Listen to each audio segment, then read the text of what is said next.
ಮತ್ತೊಂದು ಕಡೆ ಯತ್ನಾಳ್ ಅವರ ಉಚ್ಚಾಟನೆ ಬಳಿಕ ಸ್ವಲ್ಪ ಸೈಲೆಂಟ್ ಆದಂತ ರೀತಿಯ ಕಂಡಿದ್ದ ರಾಜ್ಯ ಬಿಜೆಪಿಯ ಭಿನ್ನರ ಬಣ ಮತ್ತೆ ಆಕ್ಟಿವ್ ಆಗಿದೆ.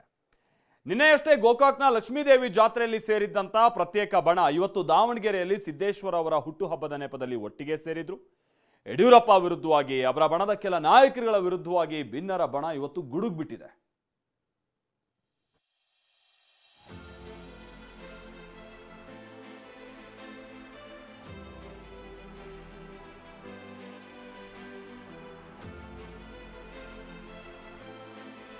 ಯಡಿಯೂರಪ್ಪ ಬಿಜೆಪಿಗೆ ಮತ್ಯಾಕೆ ಬಂದ್ರೋ ಗೊತ್ತಿಲ್ಲ ಎಂದ ಲಿಂಬಾವಳಿ. ಯಡಿಯೂರಪ್ಪನವ್ರನ್ನ ಪಕ್ಷ ಬಿಟ್ಟು ಹೊರಟಂತವ್ರು ಕಾಂಗ್ರೆಸ್ಸಿನ ಮನೆ ಬಾಗಿಲ ಪಡೆದಿದ್ದು ಮತ್ಯಾಕೆ ಬಂದ್ರೋ ಗೊತ್ತಿಲ್ಲ. ರೇಣುಕಾಚಾರ್ಯ ವಿರುದ್ಧ ಪ್ರತಾಪ್ ಸಿಂಹ, ಕುಮಾರ್ ಬಂಗಾರಪ್ಪ ಪರೋಕ್ಷ ಕಿಡಿ.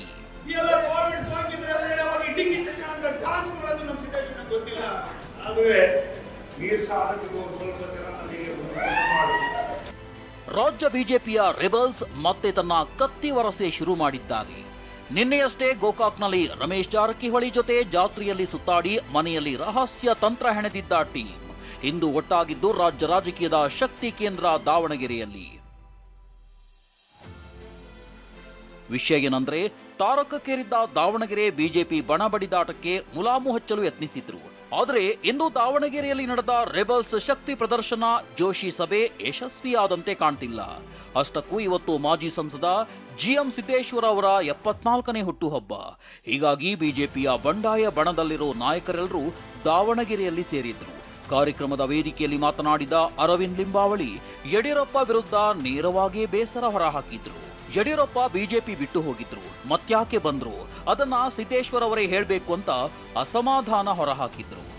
ನನಗೆ ಚೆನ್ನಾಗಿ ಗೊತ್ತಿದೆ, ಯಡಿಯೂರಪ್ಪನವ್ರನ್ನ ಪಕ್ಷ ಬಿಟ್ಟು ಹೊರಟಂತವ್ರು ಹೋಗಿದ್ರು, ಮತ್ಯಾಕೆ ಬಂದ್ರು ಗೊತ್ತಿಲ್ಲ. ಯಾಕೆ ಬಂದ್ರು ಸಿದ್ದೇಶ್ವರ ಹೇಳ್ಬೇಕು. ಕಾಂಗ್ರೆಸ್ಸಿನ ಮನೆ ಬಾಗಿಲ ಪಡೆದಿದ್ದು ಅದನ್ನು ಯಾರಾದ್ರೂ ತಡೆದಿದ್ದಾರೆ ಅಂತ ಹೇಳಿದ್ರೆ ಮತ್ತು ತಡೆಯೋದಷ್ಟೇ ಅಲ್ಲ, ನಿಮ್ಮನ್ನು ಈ ರಾಜ್ಯದ ಮುಖ್ಯಮಂತ್ರಿ ಮಾಡೋ ಜವಾಬ್ದಾರಿ ನಾನು ತಗೊಳ್ತೇನೆ, ಅದೆಷ್ಟೇ ಖರ್ಚು ಬರಲಿ ನಾನು ಮಾಡ್ತೇನೆ ಅಂತ ಪ್ರಣ ಕೊಟ್ಟಿರ್ತಕ್ಕಂಥವ್ರು ಸಿದ್ದೇಶ್ ಅವ್ರ ಜೊತೆಗೆ ಅಣ್ಣ ತಮ್ಮಂದಿದ್ದಂತ ಸಿದ್ದೇಶ್ ಅವರು ಜನ್ಮದಿನಕ್ಕೆ ಅವ್ರಿಗೆ ಬರಕ್ಕಾಗಲ್ಲ ಅಂದ್ರೆ ಇದು ಅಕ್ಷಮ್ಯ ಅಪರಾಧ. ಯಡಿಯೂರಪ್ಪ ನಿಮಗೆ ಹೆಗಲಿಗೆ ಹೆಗಲು ಕೊಟ್ಟು ನಿಂತಂತ, ನಿಮ್ಮ ಕುಟುಂಬದಲ್ಲಿ ಯಾರು ಇಲ್ಲದೆ ಇದ್ದಂತ ಒಬ್ಬ ಮಹಾನ್ ನಾಯಕನನ್ನ, ಮಹಾನ್ ಸ್ನೇಹಿತನನ್ನ ನೀವು ನಡ್ಸ್ಕೊಂಡಿರುವಂತ ರೀತಿ ಬಗ್ಗೆ ನನಗೆ ಬೇಜಾರಾಗುತ್ತೆ. ಚಿಕ್ಕ ಕೆರೆ ಕೆಳಗೆ ದೊಡ್ಡ ಕೆರೆ ಹಿಡಿದ್ರೆ ಅದು ಚಿಕ್ಕದಾಗತ್ತೆ. ಈ ತರ ಸಮಸ್ಯೆ ಮಾಡುವಂತ ವ್ಯಕ್ತಿಗಳನ್ನ ಚಿಕ್ಕದು ಮಾಡ್ಬೇಕಂತ ಹೇಳಿದ್ರೆ ನಮ್ಮ ಶಕ್ತಿ ದೊಡ್ಡದಾಗ್ಬೇಕು, ಆ ದೊಡ್ಡ ಕೆರೆ ಹಿಡಿಬೇಕು. ಇನ್ನು ಮಾಜಿ ಸಂಸದ ಪ್ರತಾಪ್ ಸಿಂಹ ಹಾಗೂ ಕುಮಾರ್ ಬಂಗಾರಪ್ಪ ದಾವಣಗೆರೆಯಲ್ಲಿ ಕಳೆದ ಲೋಕಸಭೆ ಚುನಾವಣೆಯಲ್ಲಿ ಸಿದ್ದೇಶ್ವರ ಅವರ ಪತ್ನಿ ಸೋಲಿಗೆ ರೇಣುಕಾಚಾರ್ಯರೇ ಕಾರಣ ಅಂತ ಪರೋಕ್ಷವಾಗಿ ವಾಗ್ದಾಳಿ ನಡೆಸಿದ್ರು. ಸಿದ್ದೇಶ್ವರನಿಗೆ ನಾನು ಆಗ್ಲೇ ಹೇಳಿದೆ, ಈ ಚಂದ್ರದೊಳಗಡೆ ಹೋಗಿ ನಾಟಕ ಮಾಡೋದೆಲ್ಲ ಗೊತ್ತಿಲ್ಲ, ಅರ್ಧಾಡಿ ನೀರೊಳಗಡೆ ಹೋಗಿ ದೋಣಿ ಬಡಿಸೋದು ಗೊತ್ತಿಲ್ಲ ಅವರಿಗೆ. ಅದು ಮಾಡ್ಬೇಕಿತ್ತು ಸಿದ್ದೇಶ್ವರ. ಈ ಎಲ್ಲ ಕೋವಿಡ್ ಸೋಂಕಿದ್ರೆ ಅದರೊಳಗಡೆ ಹೋಗಿ ಡಿಕ್ಕಿ ಚಕ್ಕ ಅಂತ ಡಾನ್ಸ್ ಮಾಡೋದು ನಮ್ಮ ಸಿದ್ದೇಶ್ವರ ಗೊತ್ತಿಲ್ಲ. ನಮ್ಮ ಸಿದ್ದೇಶ್ವರನಿಗೆ ಡಿ ಕೆ ಶಿವಕುಮಾರ್ ಅಲ್ಲಿ ಉಪಮುಖ್ಯಮಂತ್ರಿ ಆದ್ಮೇಲೆ ಕೆಳಗಡೆ ಹೊಡೆದ್ರೆ ದುಡ್ಡೇನ ನಮ್ಮ ಸಿಕ್ಕಾಕೊಂಡ್ಬಿಡುತ್ತೆ ಅಂತ ಹೇಳಿ ಮುಖ್ಯ ಕೊಟ್ಟು ಬರುವಂತದ್ದು ನಮ್ಮ ಸಿದ್ದೇಶ್ವರನಿಗೆ ಗೊತ್ತಿಲ್ಲ. ನಮ್ಮ ಸಿದ್ದೇಶ್ವರ ಒಳ್ಳೆ ಕೆಲಸ ಮಾಡಿಕೊಂಡು ಗೊತ್ತಿಲ್ಲ. ಇಂಥವರು ನಮ್ಮ ಸಿದ್ದೇಶ್ವರನಿಗೆ ಸರ್ಟಿಫಿಕೇಟ್ ಕೊಡ್ಬೇಕಾ? ಸಿದ್ದೇಶ್ವರ ನಿಮ್ ಜೊತೆ ನಾವು ಇದೀವಿ, ಆದ್ರೆ ನೀರ್ ಸಾಧಕರು ಸ್ವಲ್ಪ ಜನ ನಮಗೆ ಮೋಸ ಮಾಡಿದ್ದಾರೆ. ಆದ್ರೆ ರಾಜಕಾರಣದಲ್ಲಿ ಬೆನ್ನಿಗೆ ತುಂಬಿ ಇರತಕ್ಕಂಥವರಿಗೆ ತಪ್ಪು ಮಾಡೋದನ್ನ ನಾವು ಕಲಿಸಬೇಕು. ಪ್ರಜಾಪ್ರಭುತ್ವದಲ್ಲಿ ನಾವೆಲ್ಲರೂ ಒಂದೇ ವೇದಿಕೆ ಮೇಲೆ ಅವರು ಎದುರಿಗಿಟ್ಟು ಹೋರಾಟ ಮಾಡುವಂತ ಛಲವನ್ನು ಹೊಸದಾಗಿ. ಇತ್ತ ದಾವಣಗೆರೆಯಲ್ಲಿ ರೆಬಲ್ಸ್ ಶಕ್ತಿ ಪ್ರದರ್ಶನ ಮಾಡ್ತಿದ್ರೆ, ಅತ್ತ ಶಿವಮೊಗ್ಗದಲ್ಲಿ ಬಿಜೆಪಿ ರಾಜ್ಯಾಧ್ಯಕ್ಷ ವಿಜಯೇಂದ್ರ ಶಿವಮೊಗ್ಗ, ಉತ್ತರ ಕನ್ನಡ ಹಾಗೂ ಚಿಕ್ಕಮಗಳೂರಿನ ಬಿಜೆಪಿ ಕಾರ್ಯಕರ್ತರ ಸಭೆ ನಡೆಸಿದ್ರು. ದಾವಣಗೆರೆಯಲ್ಲಿ ನಡೆದ ಬೆಳವಣಿಗೆ ಬಗ್ಗೆ ವಿಜಯೇಂದ್ರ ಪ್ರತಿಕ್ರಿಯೆ ನೀಡಲು ನಿರಾಕರಿಸಿದ್ರು.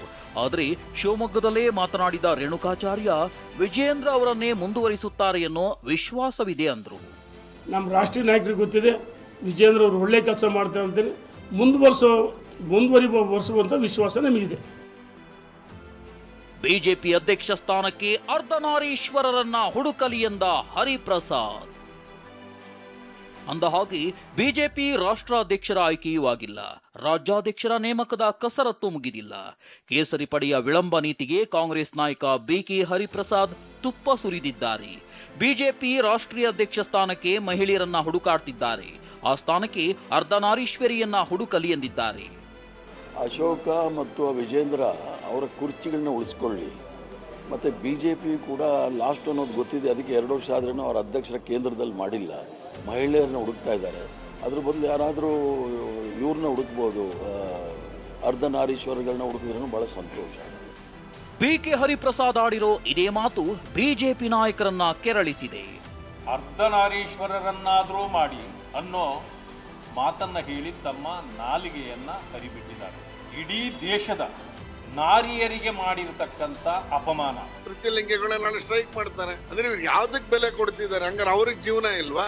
ಅಕಸ್ಮಾತ್ ನಾವು ತೃತೀಯಲಿಂಗಿಗಳನ್ನ ಮಾಡಬಾರ್ದು ಅಂತ ಎಲ್ಲಿದ್ದಾರೆ ಆ ತರದ ಏನೋ ಬೇರೆ ಏನೋ ಬಾಲಿಶವಾದಂತ ಹೇಳಿಕೆಯನ್ನು ಕೊಟ್ಟು ಡೈವರ್ಷನ್ಗೆ ಹೋಗ್ತಾ ಇದ್ದಾರೆ ಅಂತ ಅನ್ಸುತ್ತೆ. ಒಟ್ನಲ್ಲಿ ರಾಜ್ಯದಲ್ಲಿ ಬಿಜೆಪಿ ರೆಬಲ್ ಟೀಮ್ ವಿಜೇಂದ್ರ ಹಾಗೂ ತಂಡವನ್ನ ಹಣಿಯಲು ಪ್ಲಾನ್ ಮಾಡಿಕೊಂಡಿದೆ. ಮುಂದಿನ ದಿನಗಳಲ್ಲಿ ಸರ್ಕಾರದ ವಿರುದ್ಧ ಹೋರಾಡುವ ಮೂಲಕ ವಿಜಯೇಂದ್ರಗೆ ಚೆಕ್ಮೇಟ್ ಇಡಲು ಸಜ್ಜಾಗಿದೆ. Bureau report, TV9.